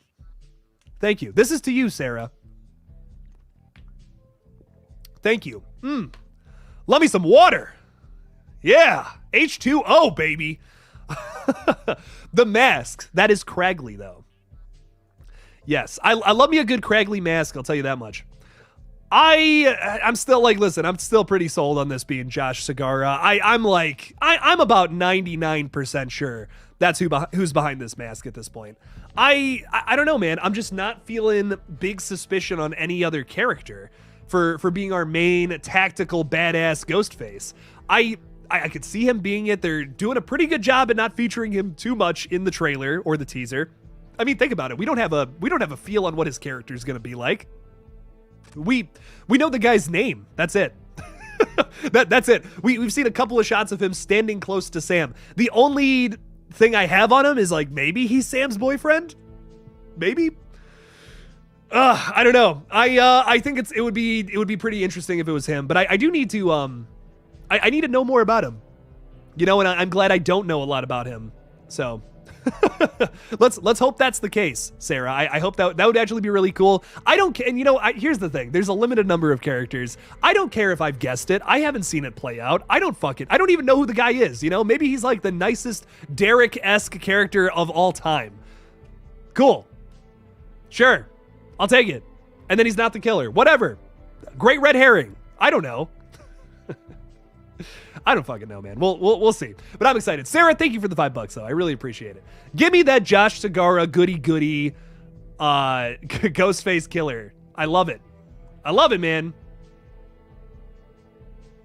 What the hell, Jellicle? What are y'all even talking about, bro? That's a little too close to testicle. I'm just gonna say it. A little too close to that word, my friends. Does anyone else look at the mask picture who could be beneath it? It's probably a stunt double, so I guess that's why I wasn't really zooming in, there's a picture with on the Scream 5 set of someone in a Ghostface costume, and I'm like, I don't know. It kind of looks like, I guess it kind of looked like Jack Quaid's eyes, but I couldn't tell, but probably a stunt double, more or less. David is saying, better not be the love interest, that'd be trash. It would be. It really would be. I hope not. Who do we think the secret cameo is? Skeet doesn't count because he was already leaked. I'm not surprised that he's in the movie again, if that's something that leaked. But I don't know. I would love Dwayne Martin to come back. There was that picture of Heather Langenkamp with Radio Silence. I could see her being a special cameo, like this picture specifically. What's going on here? Kevin Williamson's there. We got our Radio Silence boys, Heather Langenkamp. Come on, why are they all hanging out? I mean, is it because, they all worked on a Wes Craven project? Maybe. I don't know. I think she could be our secret cameo, and I'm fine with that. That would be fucking sick. That would be great to put her in this world, and in 2 big Wes Craven properties like that. I'm here for that. That's my guess for right now. I think that would be great. That would be a really cool character to implement into this movie. Even if it's for a scene, do a Carrie Fisher scene with Heather Langenkamp. Hell yeah, let's do it. Let's see it happen. What else we got? Hey, Jake, your Scream fan film is fucking great. Thank you, man. I appreciate that. I just watched it not too long ago, but congrats to you. Thank you, man. I'm glad you liked it. I'm really glad you dig it. Hopefully we can do more in the future. Hopefully we can. Life of Fonz, what up? What up? What up? How's it going? Welcome to the stream. This movie feels so fresh. Yes, it does. Yes, it does. That's why I'm so excited for it. Oh, I'm pumped. A Randy cameo, a must. Oh, another video from him? That would be awesome. I would love another Randy video. That would be sick. I just thought he looked like a killer. I was sad they made Richie a killer. You know, it was obvious, I'll give you that much, but he does a really good job at being a Ghostface killer, you know? I mean, I think half of it is the shock of it and the performance at the end. That's how it is for me. Like, I want to be shocked by who it is, and then I want them to give a good performance. Yeah, you know, and I don't even think that even like the original film had the best mystery, but the performance is so good from both Stu and Billy. They're great foils of each other too. Like, Stu is so over the top, spitting, freaking the fuck out. Kind of doesn't even maybe want to be there, but is there for Billy. Billy's the total opposite. He's a little more calm, collected, focused. He knows what's going on, you know, but he's still completely psychotic and crazy. I love that. That is easily the best relationship between two killers in these movies, and it's done so well. I don't even care if Billy's a little obvious, because he is, you know, that video store scene kind of gives it away. But I don't care. Like, I think it's really well done. The performances are amazing. Fuck, man. That original movie's amazing. The Smiles voice is throwing $2 out there. The Smiles voice, I appreciate you. I'm smiling back at you, too, with my voice. There we go. I love Sam, but she seems emotionless sometimes. Yeah, no, I think you're spot on. I think that's totally done on purpose, too. She's doing a really good Billy Loomis impression. Think about how heartless and sociopathic, if that's even a word, Billy Loomis is in that original movie. I mean, the guy literally brings up Sydney's dead mom, which it hasn't even been a year since she died, and he's like, get over it. Oh my God. Like, fuck you, Billy. What? No, shut the hell up, you sociopath. Jesus Christ. I feel like Sam has a touch of that. We still do see some emotion from her, but it's definitely dialed back a little bit because she's a Loomis. And I think it's totally poignant and purposeful for that reason. So yes, it feels a little off, and I would criticize it too if she wasn't in the Loomis. Words are hard, man. If she wasn't in the Loomis lineage, which trust me is tough to say. Try saying that 3 times fast. I bet you won't be able to do it. If she wasn't in the Loomis lineage, yeah, I'd be annoyed by it too. I gotcha. I get why people don't like it, but it all works for me because she's Billy Loomis's daughter. If she wasn't, nah, fam. Then I'd be pissed. It's 100% Cotton Sun. Cotton Sun becomes the killer now. I feel like Cotton Sun would be working for Gale or something, trying to get his big break. That might be kind of fun. I don't know. Child's Play fan is saying, I doubt the main killer is revealed in Scream 6. The other Ghostface lackeys will probably be caught, though. Listen, dude, you guys know how I feel about that. I'm here for it. If you want emotionless, watch Rod from Birdemic Shock and Terror and Cameron Vale from Scanners. Dear God. Cameron Vale? What, hang on. Which one is he from Scanners? I remember all the performances in that movie being pretty solid, in my opinion. I have some weird critiques about that movie, but I like it. Stephen Lack's character. Okay. Yeah. Actually, you got a point. Yeah, that's actually a good point. Scanners is a weird fucking movie. I love it, but it's a weird movie, man. Like, it's almost too weird for me, but I still love it. That the ending and the beginning are so good, but in the middle it gets a little weird in my opinion. But I still love it. Like, it's one of the best David Cronenberg movies, but it's crazy as fuck. Crazy as fuck. I look at the cracked mask and I'm just thinking it's Jill. Maybe. I'm not one for bringing back people personally, but I could see more Jill, I could see more Jill happening. There's more story to tell there. There was originally, original 4, 5, and 6 was going to be Jill, a little more Jill focused. So, hell yeah, man. I love Scanners in the original Body Snatch. I love all of the Body Snatchers movies. Hot take. I think a lot of them are. The 70s one is fantastic. The original one is fantastic. Wasn't there like a Thousands one or something like that? I think I vaguely remember seeing that. I don't know. But man, love the 50s. Yeah, it's 50s, right? 50s one and the 70s one. Killer movies, man. Love the climax of Scanners too. Dude, fuck yeah, man. Oh, that movie's insane. Wait, is this Backrooms movie thing for real? Dude, yes, man. So they're doing the Backrooms finally, and Kane Pixels is like doing it. He's directing it. Okay, like the official press release statement, and I'm paraphrasing here because I'm excited, is that the guy is gonna finish out the school year because he's 7 fucking teen, and over his summer break he's gonna direct a movie for A24. What? my man is set up here. My man is set up. My man's not even an adult yet, and this guy's fucking directing a movie for A24. Kane Pixels has officially won at life. Kane Parsons is his real name. I'm just going by his fucking awesome I guess stage name. Is that what we still call him nowadays? Stage name, YouTube name, whatever. Guy's killing it, man. I just think that's awesome. Oh my God. Dude, 17 years old, directing a feature for A24. Oh my God, I'm wasting my life. Like I just feel, I'm looking at myself. I'm like, I'm wasting my life. What the hell am I doing, man? Jeez, that's awesome. No, seriously though, I'm so happy for the guy. No one deserves it more. Oh my God, the effort he's put into his fucking series. Go watch his page. Like go watch like a handful of those videos and you'll see what I'm talking about. He's insane. Oh, love it. Can't wait to see the Backrooms movie from A24. Me too, man. Oh, I just talked about it in my video today, and I don't know. I was just losing my mind. I'm like, this is so cool. This is some badass shit. Let's go. Scream 3 was the big shift in the movies. It had one killer. The killer was fam? Oh, family. Okay, I was like, what? Yeah, I gotcha. And with the biggest kill... No way. No way Scream 3 is the biggest kill. I gotta fact check that. It maybe, but that just feels wrong. If we look at 6 like it's 3, shrine equals movie set, killer is related to a killer of the past. I mean, you know, you're probably right. You're probably right, but I just wish we were doing something original. You know, I just wish we were doing something where it's like, it's not a relative. It's not a brother character. It's not this or that. I like the originality in 4 and 5 a lot. Like, I don't know, man. I won't be pissed off if it's a brother, mother, cousin, whatever in this new movie. I'm not gonna be pissed, but I hope that if they're so enamored to that, if they have to do that, we have to do relative characters. Okay, just do something different. Like at least do something different. Don't have it be Stu's father or mother or whatever. You know, just do something different, man. That's all I ask. Don't ruin what could be like the craziest movie in this whole franchise. Because now I'm starting to get worried that they're going to do a relative character and it's just going to be Mrs. Loomis all over again. And listen, love or hate Mrs. Loomis. Like, y'all know how I feel about it, but I recognize that a lot of people dig her performance. Hell yeah, all the power to you, man.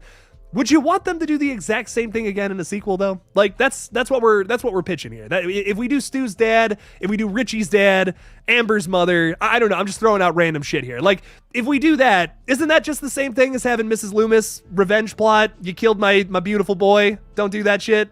Like, isn't that just the same thing? I don't know. To me, I don't want the exact same thing to happen.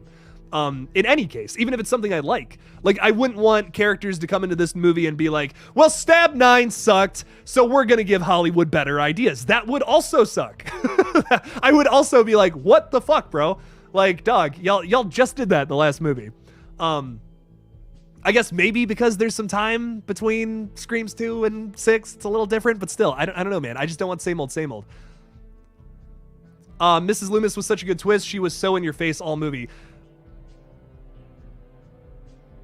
What was she though? Like her and Mickey are so to the side in that movie. Like I feel like if you cut out okay, let's say the ending of that movie is something else, right? If you cut out her punch-in scenes with Gale, it doesn't really affect the plot. You know? Like I wish Mrs. Loomis was a little more. I actually wish there was more Mrs. Loomis in the movie. Like beyond the third act. I wish she was more involved in the second and first act, big time. I like her scenes feel like punch-ins. Like they feel like last minute, let's film this in 3 days kind of thing to me. I don't know. Like Gail, you know, Courtney Cox gives a great performance. It's actually same with Mrs. Loomis. I think she gives a great performance here in acts 1 and 2. But it's so little. It's so few and far between. I wish they had more time to develop her as a character before she gets revealed as a killer. Actually, just me personally. So I don't know. I don't feel like she was super in my face the whole time. I think that's actually kind of the reason I don't love the ending of 2. I wish she was more. I wish she was in the movie more. Same with Mickey. Too. I wish they didn't they spend the whole second act with doing a musical number and trying to convince you that Cotton Weary is the killer. When me personally, I never bought that. Like I wish the second act of Scream 2 just did a little more, man. It starts to lose me a bit. Where the first act is maybe the best Scream has to offer, bro. Like, I love Scream. I love and hate Scream 2. I have a love-hate relationship with it. Fact check, Roman has the most, all 9 himself. Damn, dude.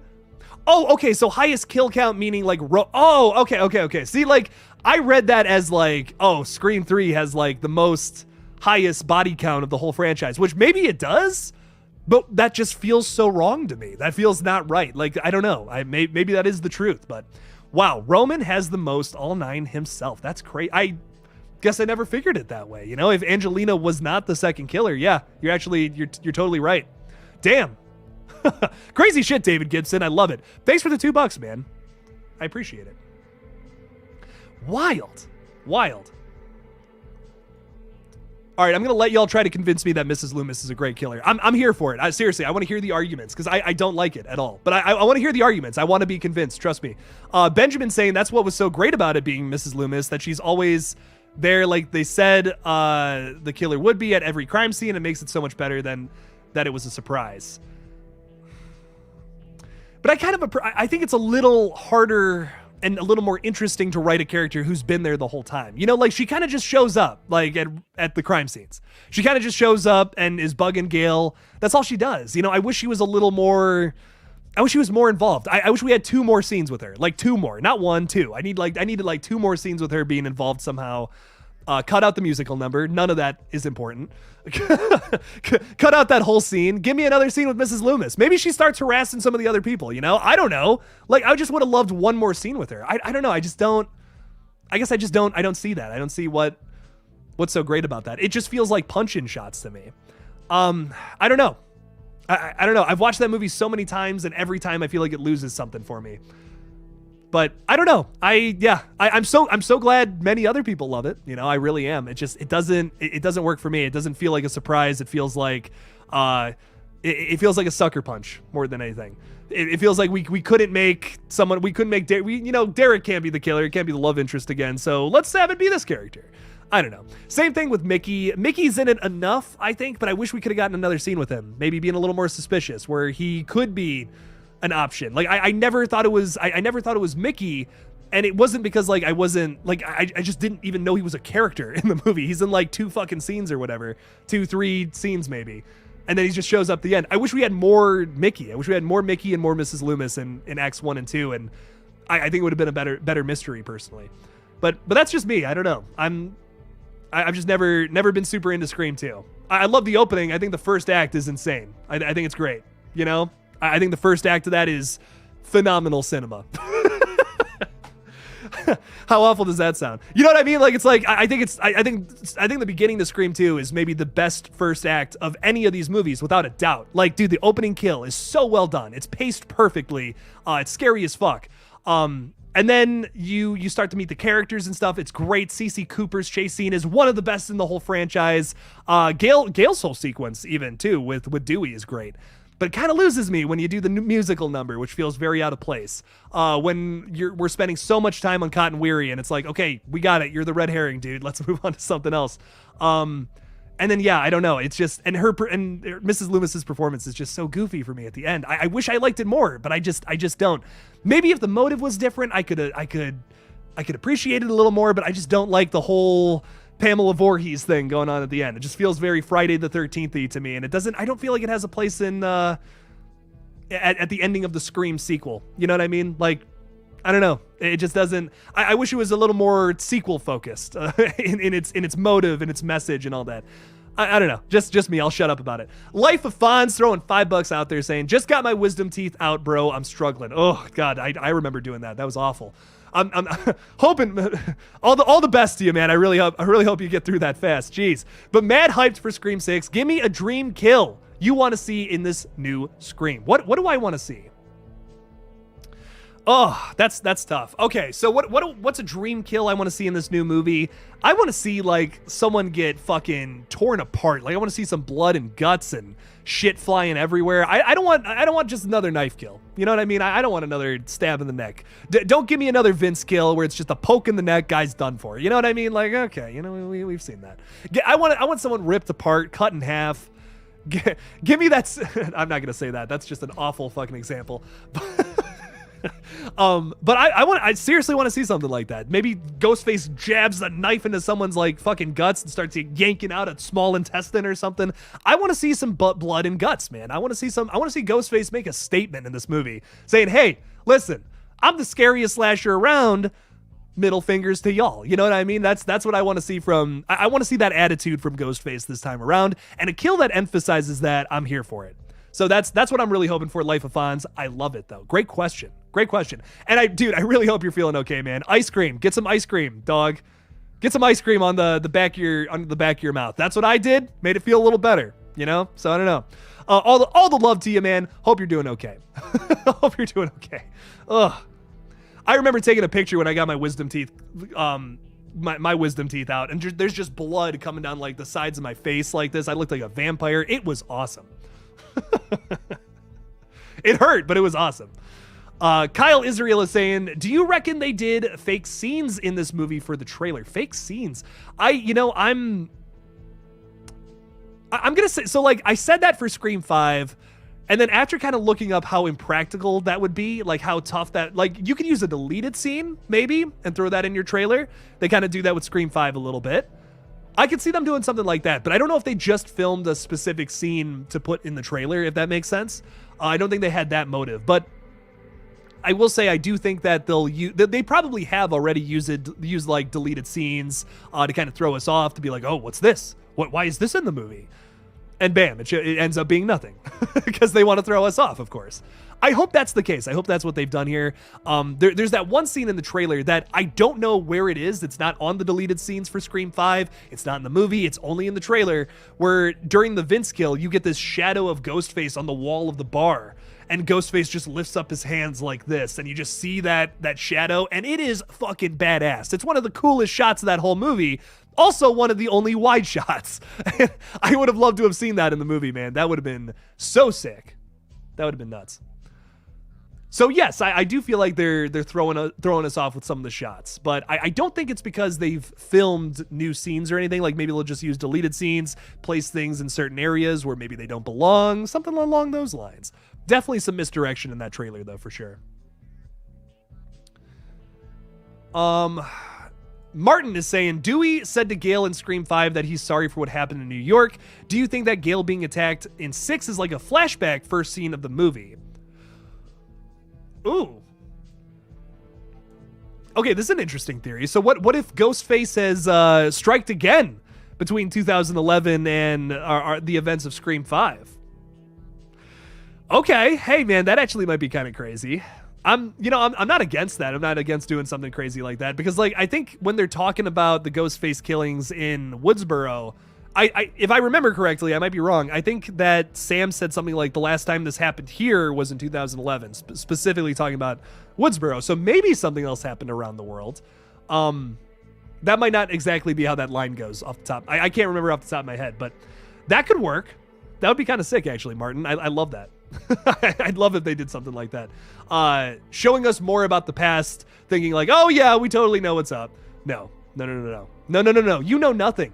You know, you know nothing about what's going on in this movie. Bam! Here's something nuts. The Smiles voice is throwing $2 out there saying all 9 ghost faces in a free-for-all fight. Who wins? Okay, I've had this question before. I'm going to say Mickey because I feel like he probably has the most experience as a killer. I think that's what I said last time. Yeah, Mickey. I'm going Mickey. I think Mickey would have the most experience fighting. And this is in our 9 ghost faces that we've had so far, not including Scream 6 killers, because we don't know who they are yet. And I feel like our cracked ghost face mask may have a chance at winning this fight. Yeah, I'm going with Mickey. I'm seeing some people say Roman. Hell yeah, Billy and Mickey would be the final 2 in the fight. Ooh, okay, I agree with that. Jill, okay, hell yeah, I love me some Jill, man. Mickey wins, agreed. Amber or Mickey? Listen, Amber or Jill is not going out first. I'll tell you that much. Those 2 are fucking vicious. Jill wins hands down. Amber or Jill? Hell yeah, dude. Man, I don't think it's going to be like an easy fight though either. I don't think Mickey's winning this super easy. Like, oh, nothing, flawless victory. No, Mickey's coming out of this thing scratched up, almost near death. And yeah, just probably would win. But I could see Jill and Amber and Billy, maybe Roman putting up a fight. Like those 3 for sure. Charlie's dead. Charlie's the first one's dead. Mrs. Loomis is out second. Yeah, great question. I don't know, great question. The more you think about it, the more interesting it is. I love it. Thank you, the Smiles voice. I appreciate that. Jacob Browning is here. What's up, Jacob? How's it going, man? Welcome, welcome. What's up, dog? Dark Khan is throwing $10 in there, though. Dude, thank you so much. Thanks for the $10. I appreciate that. Loving the profile picture, too. That's sick. Saying, hey, Jake, love you and thanks for all the content. Of course, thanks for watching. I also wanted to know your thoughts on Chad and Tara's relationship and if you think they're a couple. That could be the case. It would make sense. Chad is recently single. So there you go. I don't think Tara had anything going on in the last film. She wasn't very interested in Wes. I'll tell you that much. So, I could see that being the case in this new movie. I don't think it would be too far off. Them getting together, they both survived trauma together. That makes sense. It seems like, listen, if we learned anything from the last movie too, it's that the Meeks Martin twins absolutely fuck. That is one thing I learned from that last movie. They might be nerds, man, but they fuck, bro. They absolutely fuck. Mindy's got a girlfriend in this new movie. Hell yeah, all the power to her. Love it. So I could see Chad moving on too, and maybe with Tara. I don't know, man. Let's see it. Let's see what happens. It's almost going to be kind of shocking to me if Chad doesn't have a girlfriend in this movie. I'll say that much, because like I said, man, there's one thing that movie established about those twins. They fuck, bro. So Dark.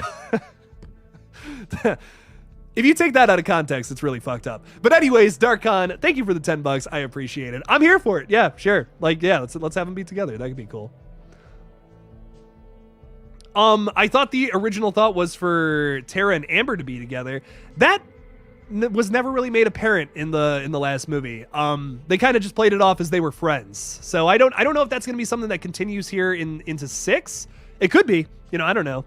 I don't know. I don't know if that's actually going to be the case or not.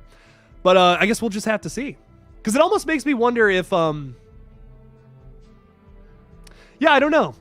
I mean, I know Mindy's got a girlfriend in this. I think Devin Nakata, we've seen them very close together, snuggling on a couch, and don't think Devin's making it through this movie, I'll tell you that much. But I don't know. Yeah, I think that was the original plan for them, but that just was never really made super apparent in the movie. Like, there's that one scene where Amber says, like, oh, do you make sure to have your inhaler or whatever? But that just seems like something a friend would say. You know what I mean? They never really make it very clear that they had a thing. They're kind of texting each other at the beginning, maybe like their girlfriends too. I can see that, but it's never really established as a thing. So I guess we don't really know about know too much about her, if that makes sense. Devontae Arnold saying, I believe the third act will be the most shocking and surprising, will have us speechless. I hope so, man. That's what I want that so bad. I want it so bad, Devontae. Oh, God, man. I hope you're right, dog. I hope you're right, bro. Let's make that happen. I forgot Tara had asthma. Yeah. So I don't see Tara being a Ghostface killer, Like, she's got asthma. She's a little baby. She's either going to die in this or live on. She's going to be a good guy. I don't see her being a Ghostface killer, personally. Hi there. Hi, what? Kill when Dewey died? I don't think it was Amber. Was it Stu? There's not really any clues to say that, and we also had Amber kind of admit to it in the third act. So I don't really. I've seen a lot of people say this. I don't see why it wouldn't be Amber. Maybe if she hadn't admitted to killing him in the third act of 5, maybe I could see that being the case. But that would kind of be retconning at this point if it wasn't Amber, because of that whole sequence. I mean, she even says like he died like a fun word I can't say on YouTube. So, if it wasn't for that, I could see the speculation there. I could see it being somebody else. But yeah, I don't know. She kind of admits to it there. Jay Studios is saying, who do you think is the killer in 6, Jake? I am pretty dead set on not Dermot Mulroney, Josh Segarra. I'm like 90% sure it's this guy. And I'm not even going to be mad if it's him. Like, I think it's just such a great choice for a Ghostface killer. Knowing everything I know about Josh Segarra, some of the characters he's played in the past, knowing that his name is Danny Brackett. I've already gone down this whole route in this live stream, but listen, man, there's a lot of little clues there that would make him perfect for being a Ghostface killer. I'm fine with that. I think it would be great. I think he would give a good performance. I'm 90% sold on him being our craggly Ghostface mask killer. So those are my thoughts. All right, y'all. Jake's still got a long night of him, unfortunately. Long night of making content. And I'm tired. Jake's real tired. We were up till 3 a.m. last night recording a podcast, starting a podcast over on Movie Smoothie. So make sure to check that out if you want to see old Jake here talk about more than just horror movies. So I do appreciate y'all supporting me and then watching the stream tonight. Holy shit, we had like 180 people this whole time. Y'all are fucking awesome. All the love to you guys so much. Love hanging out with you guys. Can't wait for Scream 6 coming out on March 10th. Or if you're in the UK, which I'm super jealous of. I love you all, but y'all get to see it on the 8th. Ugh, so sad. So sad and mad, and I'm going to cry about it, but I'm so happy for you guys at the same time. Ugh. Okay, well, anyways, love you guys so much. Thanks for hanging out with me. Thanks for talking Scream with me. And as always, don't forget to kill it out there, y'all. Peace!